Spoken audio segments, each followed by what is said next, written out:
mim já é mais uma testificação de que o Senhor de fato queria essa palavra para hoje. E o bispo, ele já trouxe a introdução, falando um pouco do que ele ia falar, né? Que é a questão de ter ação. De ter ação de orar, de ter atitude. Né? Se as pedras não clamarem, ou se eu não pregar, vocês não pregarem, as pedras irão clamar. Devemos ter atitude e levar a palavra do Senhor. Glória a Deus. Minha esposa também falou um pouco sobre, né, a questão de ser espelho. E refletir a glória do Senhor. Isso também é refletir a glória de Deus.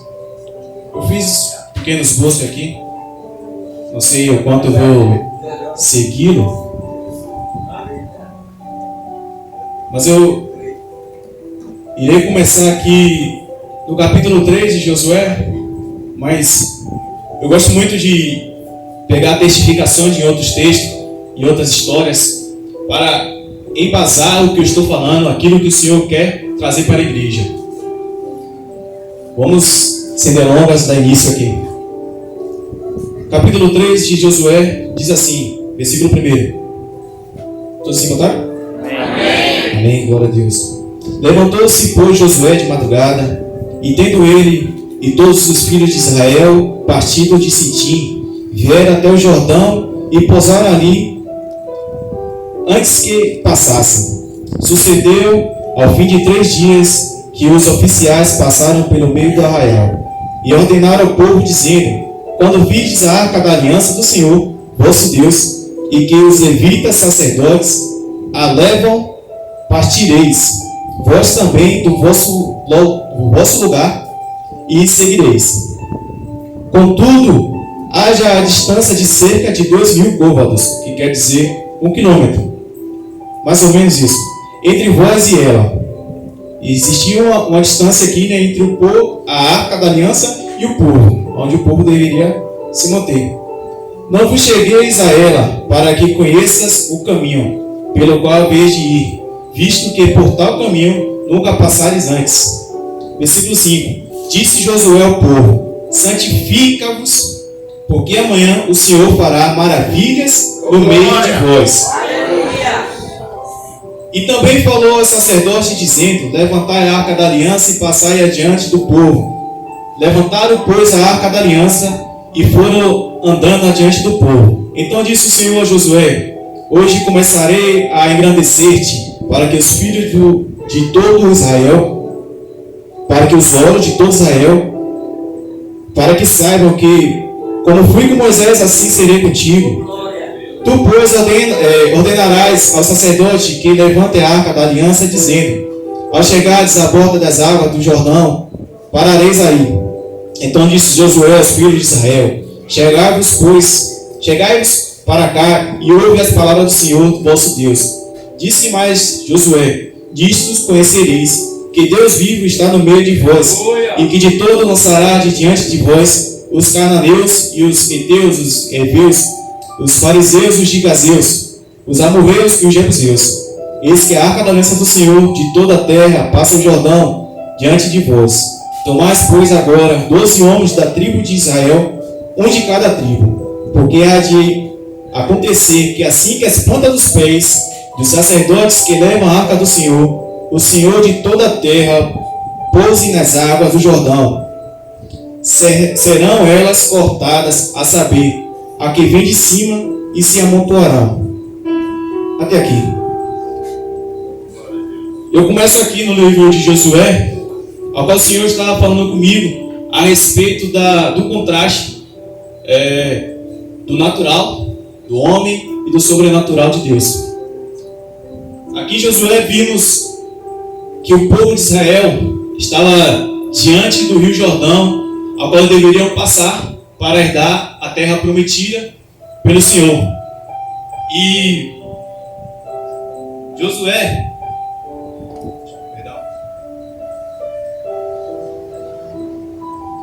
Josué, ele estava adiante do povo, ele estava à frente do povo, assim como foi Moisés.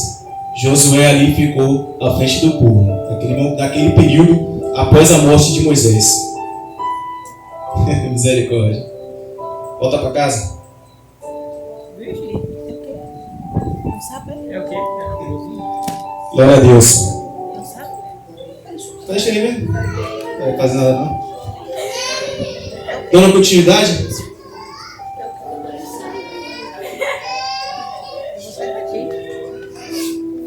Deixa ele. Não vai fazer nada não. Continua aqui. Só faz mal se formos até eles, né? Então, tá tranquilinho. Chega lá. E Josué, ele foi pedido para que ele fosse forte e corajoso. Glória a Deus, irmãos. Deixa essa ninguém, paz. Na verdade, é um vazio, né? Chega lá. E ele está carregando para fazer o dia dele. Não vai fazer mal, não. Glória a Deus. Vamos continuar, que a palavra é importante. Glória a Deus. Aleluia. Então Josué foi ordenado ao Senhor que ele fosse forte e corajoso, porque ele tinha em suas mãos algo muito importante para ser feito. Ele tinha que ser valente, ele tinha que estar na liderança do povo. Ele tinha nada mais, nada menos que o seu antecessor Moisés. Moisés, naquele período, ele foi um homem valente que tirou o povo das mãos do faraó. Foi usado por Deus para tirar o povo da mão do faraó. Foram muitas e muitas batalhas que Moisés passou e que, pela glória de Deus, venceu. Como vimos lá, que ele foi lançado a praga do Egito. E o povo tinha uma visão muita surpresa em dizer: pô, quem irá nos liderar? E claro que Josué queria carregar esse fardo. Por que eu falo que queria? Porque Deus naquele momento falou para ele ser forte e corajoso. Ele também falou que eu serei contigo, assim como fui com meu servo Moisés. Então eu vejo que Deus tirou o fardo de Moisés, de Josué, nesse período, nesse momento. E quando Josué escutou essa palavra, então ele não temeu. E eu quero entrar aqui, na verdade, de fato, na palavra que eu estava falando sobre a questão do natural e do sobrenatural. Vemos aqui um momento em que, primeiro, temos uma barreira, que é o Jordão, a qual eles deveriam passar para herdar aquilo que foi prometido para Deus. Existe uma barreira, muitas das vezes, para herdarmos a promessa do Senhor. E devemos confiar no sobrenatural de Deus. Aleluia. Glória a Deus. O sobrenatural de Deus veio se movendo dessa forma, através de Josué, uma liderança, ordenou aos sacerdotes que eles se posicionassem à frente de Jordão, 12, um de cada tribo. E quando eles pusessem os pés, a planta dos seus pés na frente do Jordão, então iria se fender as águas. Elas iriam cortar, até o céu, até o alto. E naquele período, as águas do Jordão, ela estava de sobremodo elevado. Era um período que as águas do Jordão, elas estavam no seu mês mais elevado. Cerca de mais ou menos 13 metros, que fala algumas passagens, mas era algo tão profundo que o povo poderia pensar: como é que vamos passar por aqui, Josué? Esse rio aqui, para o mundo passar nada, tem criança. Isso é um pensamento natural. Vamos passar de barco? Vamos ter que remar até passar para o outro lado? Como vamos passar, Josué? E Deus trouxe a revelação de Josué, a qual tinha intimidade com Deus e não esperava o natural. Ele esperava o sobrenatural. Aleluia. Glória a Deus. Se esperarmos pelo natural de Deus, nunca vamos encontrar o sobrenatural. Na verdade, se esperarmos o natural do homem, nunca vamos alcançar o sobrenatural de Deus. Glória a Deus. O natural é para nós, o sobrenatural é de Deus. Mas, como vimos aqui na palavra, nós podemos tocar esse sobrenatural. De que forma? Josué teve um direcionamento ao qual foi ordenar que cada um representante de cada tribo, das 12 tribos, fosse para a frente do Rio Jordão e se posicionasse ali. E quando ele ordenou que pisasse suas plantas, seus pés, aquele rio se abriu. E houve o sobrenatural de Deus, o mover sobrenatural do Senhor. É um milagre de Deus ali fender aquelas rochas e o povo passou a pés secos. Sabe quando você pode imaginar o que é isso? Você tirar a água de um lugar e ao mesmo tempo o povo passar por ali. E a pé seco, não molhou-se os seus pés. E antes de mais nada, antes do povo passar, a Arca da Aliança, ela estava lá. A Arca da Aliança representa a presença de Deus. A presença de Deus ia à frente do povo. E antes que a Arca da Aliança, no caso, não passou por completo, ela passou e ficou-se no meio do rio, para que todo aquele povo pudesse passar em paz, passar e não tivesse nada que acontecesse. Eu vejo o cuidado do Senhor no início da nossa caminhada e na nossa retaguarda também. Quando vai à frente e também vai atrás. A glória de Deus vai nos cobrindo na frente da nossa caminhada e após a nossa caminhada. E vemos aqui que o povo poderia esperar por uma ação natural, mas foi um sobrenatural. Uma pequena, na verdade, uma ação simples, que foi o quê? Colocar só a ponta dos pés. Gerou-se um sobrenatural de Deus.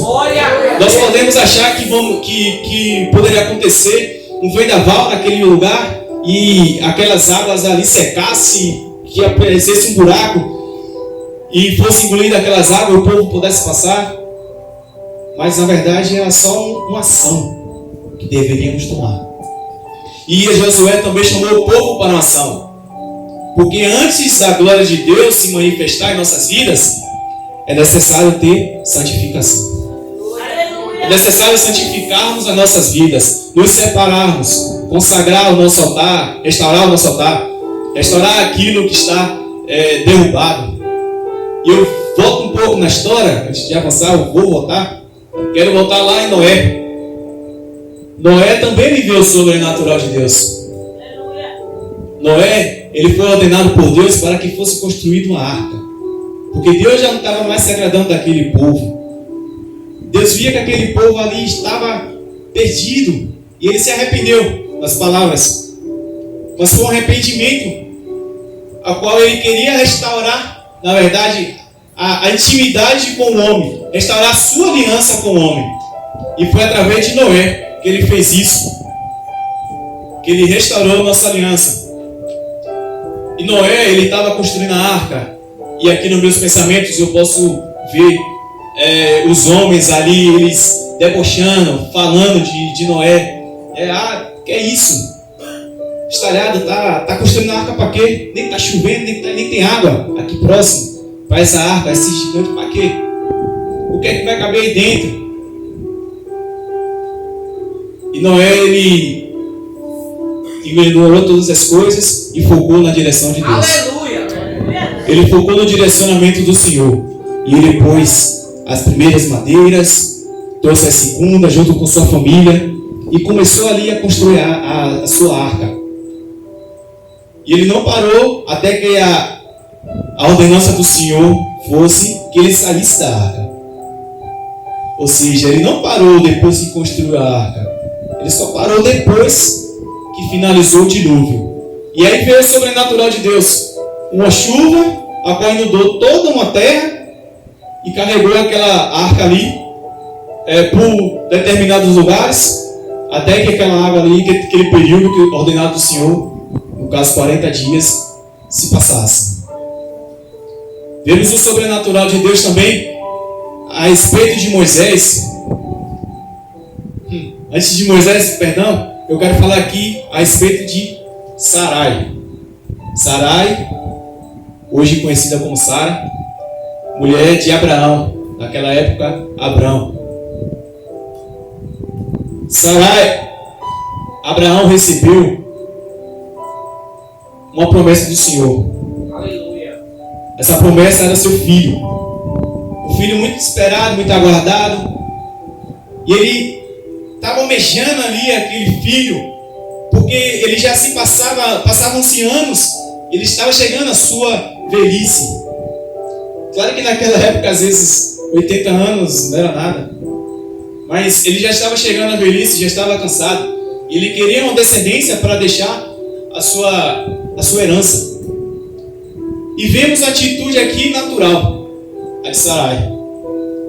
Sarai, ela acreditou que Deus é forte, que Deus é todo-poderoso, mas ela não confiou que Deus poderia dar um filho a Abraão, através dela.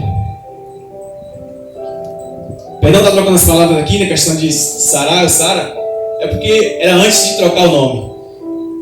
Então, ela se propôs, ela fez algo que não foi agradável. Ela tomou atitude natural. Ela não esperou o sobrenatural de Deus. Ela não creu, ela não colocou a sua fé de que Deus iria dar uma descendência a Abraão através dela. Então ela levou uma concubina, Agar, para que Abraão assim tivesse filho. Então, já que Deus falou que vai dar uma descendência a Abraão, a minha esposa, meu marido, pode não ser por mim, né? Não, varão. Não, meus irmãos. Deus quer dar a bênção a você, é por completo. Ser em casal e família é por completo. Não é por terceiros. Não queira terceirizar a obra do Senhor. Não queira trazer aquilo que o Senhor revelou de outra forma. Se Deus está te mandando plantar aqui, plante aqui, que vai crescer árvores frutíferas. Se Deus está mandando você congregar aqui, congrega aqui que você vai crescer aqui. Se Deus está te mandando ficar nessa cidade, fique nessa cidade. Se Deus está te mandando você ir para aquele emprego e você prosperará naquele emprego, assim será. Creia. Porque Deus tem o sobrenatural, Ele não tem o natural. Aleluia. E Ele não faz movimentos bruscos para que você se surpreenda e fique emotivo e a carnalidade nossa, ela se regozije. Mas Deus faz em pequenos gestos, em pequenas atitudes. E aí vemos a questão de Sarai. E o que é que isso gerou no futuro? Uma guerra até hoje se arrastando aí entre os povos de Israel e os árabes, né? Por conta de uma atitude precipitada. Atitudes vindas da nossa carne. Atitudes de nossa carne, sem esperar o natural de Deus, elas têm grandes consequências. E vamos agora falando sobre a respeito de Moisés. Moisés, ele tinha intimidade com Deus. Ele se relacionava com Deus. Ele via o Senhor face a face. Ele via a glória de Deus face a face. E então, Moisés, ele chegou um momento em que o povo estava desesperado. Esse momento foi ali à frente do Mar Vermelho, a qual o povo, no meu pensamento também, deveria estar em pânico, em desespero, vendo que tinha um mar à sua frente e para onde eles iam correr. Quantas vezes nós não estamos vendo o mar à nossa frente, uma barreira, uma tempestade, uma muralha, seja o que for, e queremos voltar, retroceder, porque achamos que a escravidão lá no Egito seria melhor, que viver como escravo seria melhor, que não morrer aqui na frente, vamos nos arrepender. Vamos, Moisés, vamos voltar atrás, vamos pedir perdão lá ao faraó, para que, quem sabe, ele nos deixe viver, porque aqui não tem para onde a gente passar. Como é que vamos passar aqui por esse mar? Não tem como nadar, tem tubarão aí, tem muitos peixes. Vamos perecer aqui, Moisés. Então Moisés clamou ao Senhor e Deus trouxe assim a palavra a Moisés. Por que clamas a mim, Moisés? Diga ao povo que marche. Isso é simples, marche. Se Deus ordenou que é para você marchar, marche. Deus não quer que você venha se perguntar mais uma vez o que é que veio fazer agora, Senhor. Eu não já te mandei marchar? Marche. Então o Senhor ordenou que Moisés levantasse sua mão. E quando ele estendeu a mão, o mar vermelho se abriu. Porque já tinha sido ordenado a Moisés, já tinha sido ordenado ao povo que marchasse. Então quando o povo, Moisés ali orou ao Senhor e o Senhor veio e trouxe essa revelação a ele, eles passaram a pé seco também. E teve o sobrenatural de Deus ali naquele lugar. Teve o natural do homem, porque o medo nos paralisa. O medo, ele nos faz parar. O medo de um animal nos faz parar. Tranquilo com outro animal aí, não tenho medo. Aleluia. Glória a Deus. Aleluia, Deus. Glória a Deus, glória a Deus. Mas poderoso Deus. Aleluia. Glória ao teu sobrenatural, Senhor. Tira todo medo, toda angústia, todo pavor.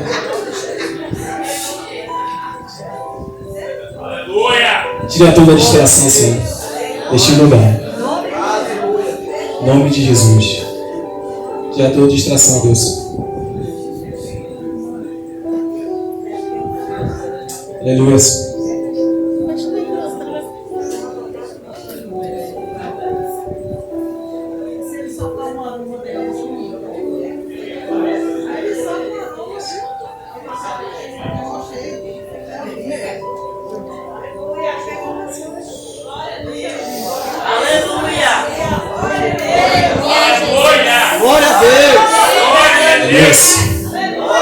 Em nome do Senhor é glorificado. Só Deus é exaltado. Só Deus é santo. Aleluia.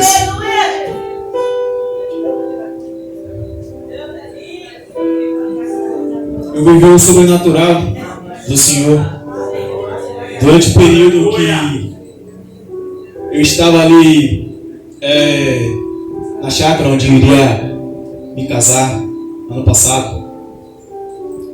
Ali foi um dia antes do meu casamento, né? Estavam todos reunidos naquele lugar, quem fazia parte ali do cortejo, na verdade. E teve um momento ao qual eu estava ensaiando com minha esposa para dançarmos, ao qual meu pai passou mal. E foi um passar mal ao qual ninguém esperava, ao qual ele nunca tinha acontecido com ele, que foi a sua pressão ter subido. Você entende aí como poderia ter ficado quando o povo ficou desesperado? Ele passou mal, ele estava de outra cor, ele estava pálido. Ele estava em um momento ali que ele poderia infartar, estava em um momento ali que ele poderia desmaiar e não acordar mais. E quando eu fui chamado, engraçado que eu fui chamado, né? Tinha tantas outras pessoas lá. Isso aconteceu em outro estado, em São Paulo. Eu nem conhecia o lugar, a região, e quem foi chamado fui eu. E assim aprova Deus porque eu fui chamado. Porque eu chegando naquele quarto, naquele momento, naquele dia, junto com Susana, nós saímos lá, eu fui ver o que era. E Deus já tinha tranquilizado o meu coração. Eu estava tranquilo. E eu cheguei naquele quarto, eu olhei para o meu pai, vi que minha cunhada, minha mãe estava segurando ele, minha cunhada orava e minha tia também estava orando por eles. E aí eu olhei para ele e apenas sorri. Eu sorri porque eu sabia que era o inimigo que estava ali tentando parar um casamento, fazendo ações para que aquele casamento ali ele possa não tivesse sido acontecido. E aquele momento, ou então que aquele casamento ali pudesse ter sido em uma tragédia. Naquele momento ali, eu olhei e sorri. Porque eu estava vendo a glória do Senhor. Glória a Deus. Aleluia. Porque eu estava vendo a glória de Deus e sabia que aquilo ali era uma tentativa frustrada já do inimigo. Eu olhei e eu fiquei sorrindo. E as pessoas que estavam ali no quarto ficaram: por que ele está sorrindo? É o pai dele? Como é que ele vai estar sorrindo nesse momento? Minha tia olhou para mim, ela estava olhando, naquele momento ela também parou de orar e me olhou. E todos ali entenderam e prestaram atenção. Minha mãe também temos muita conexão, né? Porque no caso passamos períodos orando e conversando entre mãe e filho. E ela entendeu também, e ela sabia que tinha sido uma seta do inimigo para tentar nos atingir. E ela parou e prestou atenção e descansou o coração dela.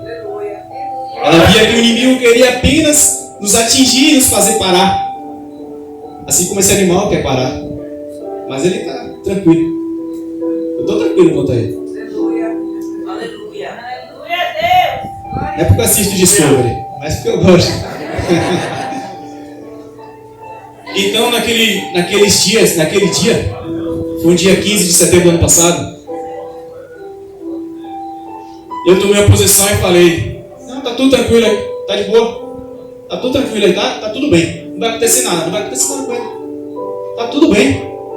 O Senhor falava no meu coração e eu apenas passava, porque em momentos desses temos que estar ligado com Deus. E quando Deus falar no meio da tempestade, você tem que estar atento com os seus ouvidos. Porque quando está no meio de um mar vermelho, nós temos que estar com nossos ouvidos aguçados, nossa mente ligada com Cristo, para que Ele venha revelar aquilo que Ele tem para nós, o que é a posição que devemos tomar. Se é de joelhos dobrados, orando ao Senhor, se é clamando em grande e alta voz, se é nosso quarto fechado, se é clamando aqui junto com os irmãos, se é tocando, se é cantando, se é lendo a palavra todos os dias, toda hora, se é refletindo naquela mesma palavra. Porque eu passei um período também, ao qual foi ordenado pela minha mãe, e eu obedeci, que foi para ler Efésios 10. Lê, meu filho, Efésios 10, para se revestir da armadura de Deus. Aquilo ali, aquele de ler Efésios 10 com frequência, não era um ato natural, era um ato sobrenatural. Era para internalizar a minha alma de que eu tenho a armadura de Deus. E quem tem a armadura de Deus não é atingido. Eu estava sentado com minha mãe me perguntando e discutindo um pouco. E aí trouxe para ela e quero trazer para os irmãos. Porque na armadura de Deus a fé é um escudo. Por que a armadura de Deus não é uma espada? Porque não poderia ser uma espada, né? Se usamos nossa fé para vencer as batalhas. E ela trouxe algo, e eu fui cutucando: mas meu filho, é porque tinha que ser escudo mesmo, porque a fé é um escudo. E aí não, tá muito simples, aí vamos meditar um pouquinho mais, vamos discutir aqui um pouquinho mais sobre isso. Foi até o momento que você estava no quarto conversando. E aí eu indaguei um pouquinho mais ela, e ela trouxe a revelação de Deus, e a gente foi se conversando. Perdão? E ela trouxe algo, porque a fé é um firme fundamento. Aí eu parei: opa, é firme, é algo que tem que ser firme. A fé é algo que tem que ser firme. A fé é algo que tem que ser como de fato uma barreira, mas tem que ser firme, tem que ser forte. E digo mais, um pouco mais dessa revelação que foi ali entre eu e ela. E a fé é o escudo, nós podemos movimentar e direcionar para onde está vindo aquela seta.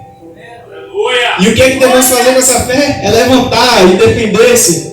E foi naquele momento que eu utilizei a minha fé e me protegi ali daquela cilada do inimigo. E falei: não, tá tudo bem. Aí perguntaram se eu precisasse, se queria que levasse. Não, tá tudo bem. Cheguei: não, mas pode levar sim, leva lá na emergência, lá no posto, mas já tudo tranquilo. Ele passou um período lá no sono, voltou para casa bem no outro dia, se divertindo, alegre, curtiu lá depois o espaço com minha mãe. E a glória do Senhor se manifestou naquele lugar ali de forma sobrenatural, a qual hoje eu glorifico a Deus por ter meu pai ainda vivo aqui e não ter levado nessa tragédia, não ter sido no meu casamento, ele ter visto a glória de Deus também, e nós oramos por esse casamento também. Nós irmãos aqui, no caso o irmão Vange falou, não conheço o passado de vida. Ela trazer um pouco do meu passado.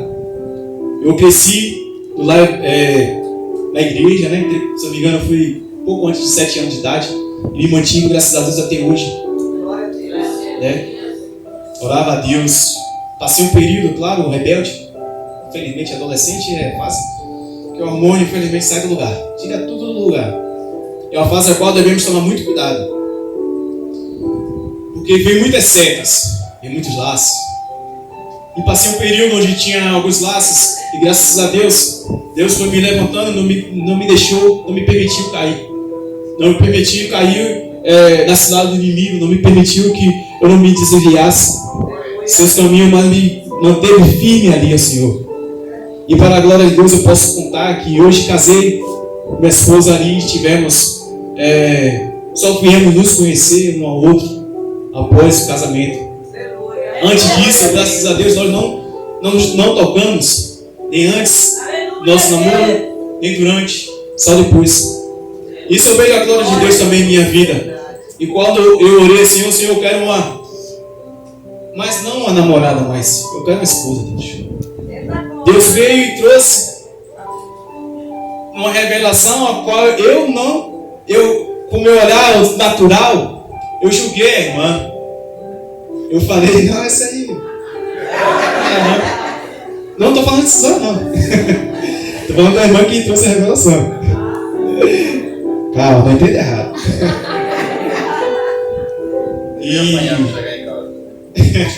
Se corrigir antes, né? E ali eu estava de férias. No caso, eu morava em Salvador, vim de férias aqui para Feira de Santana. Vim para casa onde meus pais outrora moravam. E fizemos oração ali. Minha mãe recebeu uma vizinha e sua amiga. E fizeram uma oração e eu estava lá. Participei, vou participar aqui da oração também. Tá de boa. E aquela irmã, essa amiga dessa vizinha, eu nem me lembro mais como essa pessoa, falou assim: olha, tem uma moça morena, cabelos compridos, ombros pretos, essa é sua namorada, essa é sua esposa. E eu, tá bom, beleza. Fiquei de boa, fui para casa. Quando eu voltei de viagem, não é mentira, mas assim, quando eu voltei de viagem, eu fui para a igreja. E quando eu estava na igreja, estávamos em uma obra, me deparo com Suzana, que tinha acabado de chegar lá de São Paulo, de férias. Aí eu olhei e vi toda aquela revelação de Deus na minha vida. Mas eu estava ainda vivendo o natural, ainda estava ali engateando ainda para viver o sobrenatural de Deus na minha vida. E eu não dei crédito. Ela me perguntou, não quer esperar 4 anos? Eu, não, 4 anos é muita coisa. Segui a vida a cada um. Eu fui um lado, esperei mais que 4 anos, mas eu tive que esperar, né? Não esperar 4 anos, esperei mais que 4 anos. Então, eu estou trazendo isso também, a questão do contraste do natural e do sobrenatural. Foi algo simples, uma atitude simples. Minha atitude era apenas acreditar que aquela palavra que aquela irmã trouxe, de fato, era de Deus. Eu tinha que apenas testificar, trazer uma testificação. Eu tinha que ir para a Bíblia e pesquisar o que Deus tinha falado através daquela irmã, será que era verdade ou não? Porque existem revelações que, de fato, não vêm de Deus, que às vezes vêm da nossa própria carne. Mas quando nós paramos e deitando e nos deliciamos aqui na palavra de Deus, nós vamos ver a voz do Senhor e se revelar aos nossos corações. E se eu tivesse prestado atenção, há muito tempo atrás eu já estaria casado. Mas glória a Deus que já temos 1 ano de casado e eu não perdi essa bênção. Porque eu poderia ter perdido essa bênção. Porque por conta de atitude natural e não ter acreditado. E caído de se laçado com pessoa errada, achando que é a correta. Mas Deus trouxe e tirou do meio da minha vida, né? E trouxe a pessoa certa. Glória a Deus. Eu nem quero falar aqui no momento de oração, mas enfim. E eu quero trazer aqui também um momento de Elias, lá em 1 Reis, Aleluia, Deus.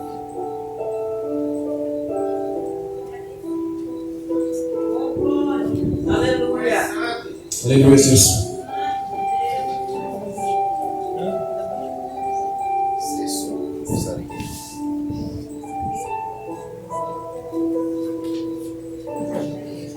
Aleluia. Glória a Deus. 1 Reis, capítulo 18. É forte. Capítulo 18.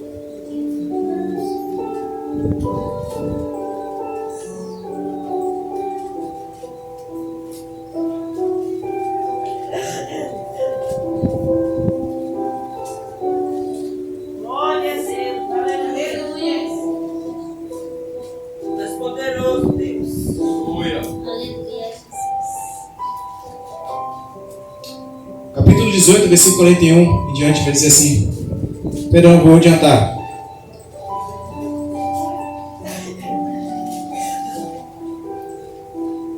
Versículo 42. Subiu Acabe a comer e a beber. Isso porque ele já tinha ordenado que ele fizesse isso. Elias, porém, subindo ao cimo do Carmelo, do monte, e encurvado para a terra, meteu o rosto entre os joelhos, e disse a seu moço: sobe e olha para o lado do mar. Ele subiu, olhou e disse: não há nada. Aqui eu posso ver uma atitude natural. Aqui Elias já tinha pedido, clamado ao Senhor para que chovesse. E o moço ali subiu naquele monte e olhou para o lado do mar e não viu nada. Desceu e falou: Elias, eu não vejo nada.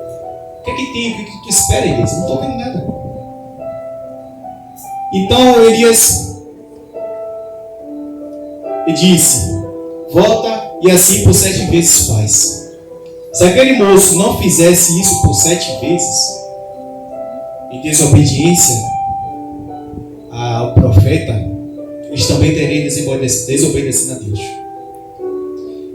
Elias aqui trouxe uma ordenância para o seu moço, a qual, se não cumprisse, ele não poderia ver o manifestar do Senhor. Então ele subiu por 7 vezes. E aqui vemos também a questão da persistência, porque não é 1 ou 2 vezes que devemos subir. Ah, Deus, não estou vendo nada. Já subi aqui 2 vezes, estou cansado já. Mas Deus não mandou 1 ou 2 vezes. Ele ordenou 7 vezes. E na 7ª vez ele subiu e disse, voltou correndo e falou: Elias, vejo uma nuvem, tamanho da mão de um homem. Então ali Elias entendeu que era o sobrenatural de Deus. Mas aí você poderia se perguntar: poxa, mas aquele período ali estava 3 anos sem chover e uma nuvem vai cair uma tempestade. Não vai chover nada, isso é uma nuvem só. Quantas vezes a gente não vê aqui em Feira de Santana nuvens e mais nuvens e não chove? Vemos que lá às vezes está desaguando lá em Salvador e chega aqui uma nuvem pequenininha, não chove nada aqui. E aqui, na verdade, ele não estava esperando o natural, ele estava esperando o sobrenatural de Deus. Foi pequena mão. Você já imaginou uma nuvem do tamanho da mão de um homem? Mas isso não foi o que iria chover, que iria inundar a terra. Não era pequena nuvem, perdão. Era o sinal de Deus, aquilo ali. Aquilo ali era um sinal do Senhor para trazer a sua revelação ao povo. Então, quantas vezes nós temos esperado grandes sinais, temos esperado o profeta chegar aqui e debater e falar: não, você vai receber X coisas, porque eu estou falando que Deus, na verdade, está te mostrando é através da palavra, através de uma oração, uma canção aqui, através do irmão que chega para você e te diz uma palavra ali, e muitas vezes você não dá crédito. Mas Deus, Ele quer te mostrar, Ele quer nos mostrar, Ele tem me mostrado, porque essa palavra, ela, como eu falei, já é mais de 1 mês que está se pregando no meu coração. Não foi se pensando porque os bispos me convocaram para pregar. Foi porque já estava martelando em meu coração, antes mesmo de trazer para os irmãos. Porque Deus quer isso de mim e quer isso de vocês, meus irmãos. Que vocês não esperem o agir algo magnífico assim, uma aurora boreal, contar as estrelas lá e dizendo: meu filho, eu estou contigo. Não, a palavra do Senhor está aqui, próximo a você. Está te dizendo: filho, não temas, eu estou contigo. Não te atemorize. Eu sou teu Deus. Não temas.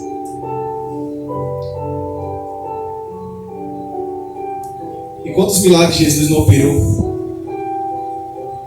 E aquele povo que andava com Jesus, eles estavam esperando manifestar do Senhor e todos tocavam ali, ficavam apertando Jesus e esperando um milagre.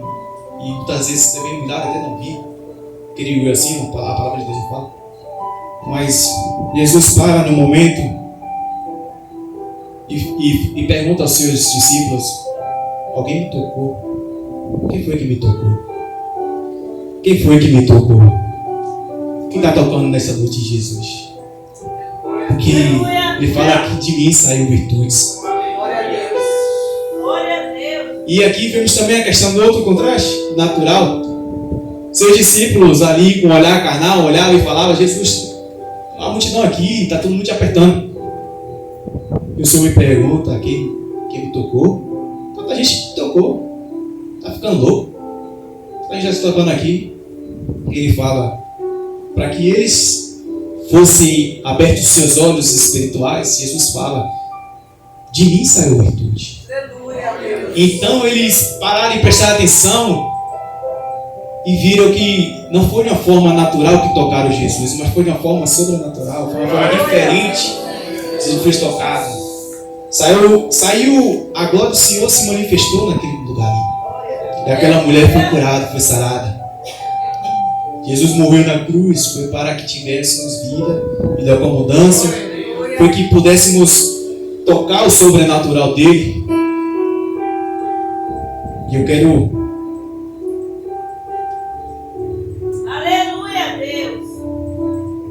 trazer mais uma vez essa questão aqui para os irmãos. Para vermos o sobrenatural de Deus, é preciso ter fé. Fé é acreditar, mas confiar. Porque confiar e acreditar é coisas diferentes. Uma, você acreditar em Deus. Acredito que Deus é todo poderoso. Mas você confia a sua vida, que Deus tem o controle das suas vidas, que Deus tem o controle da sua vida, que Deus tem o controle do seu caminho. Você confia em Deus de todo o seu coração. Eu acredito em Deus, mas e a confiança? A confiança é uma ação. É a ação que é colocada na mão de Deus. É a ação de confiar, é a ação de acreditar por completo. Então, a fé eu juntei isso. É acreditar e confiar. Aleluia. Se santificar é mais um ponto. Aqui, como lemos em Josué ordena ao povo que eles se santificassem para que pudessem ver a glória de Deus. Porque não é de qualquer forma que vamos ver a glória do Senhor. É porque eu estou pregando aqui que os irmãos amanhã vão ver a glória de Deus, mas é quando nos santificarmos. É acreditar, é confiar em Deus, é se santificar. O terceiro ponto é persistir. Vemos em Elias ali, ao qual o seu servo, o seu moço, ele persistiu ali na ordenança de Elias. E então ele viu manifestado o Senhor. Atitudes, junto com a fé, nós podemos ver o manifestado do Senhor. E aqui eu quero deixar minha palavra, né? Eu quero deixar essa reflexão para que os irmãos possam levar para os seus corações, e não só para hoje, mas para o decorrer, refletir a glória de Deus, como foi iniciado aqui. Como o espelho reflete a nossa aparência, nós devemos refletir a aparência de Deus. Devemos confiar que Deus está em nós e devemos refletir isso. Devemos acreditar que iremos passar os Jordãos a pé sim. Aleluia. Glória a Deus. Agradecer a oportunidade em nome de Jesus.